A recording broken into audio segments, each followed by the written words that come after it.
Hi guys, আসসালামু আলাইকুম। আজকে বাজারের উদ্দেশ্যে রওনা হলাম। আমাদের বাড়ির দরজা থেকে একটা ভিডিও তুললাম আপনাদের জন্য।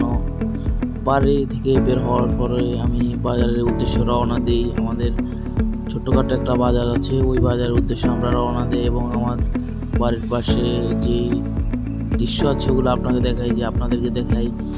এখন আস্তে আস্তে হেঁটে চলে যাচ্ছি বাজারের দিকে।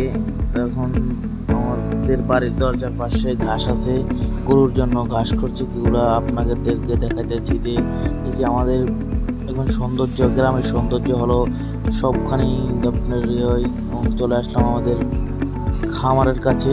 এখন বাজারে যাওয়ার সময় একটা খামার আছে, ওই খামারের কাছে চলে আসলাম। ওখানে বড় একটা খামার আছে, ওই খামারের কাছে চলে আসলাম। এসে একটা ভিডিও তুললাম যে আপনাদের জন্য। আস্তে আস্তে চলে যায় বাজারের উদ্দেশ্যে রওনা হলাম এবং খামারটিও খুব ভালো একটা খামার ছিল।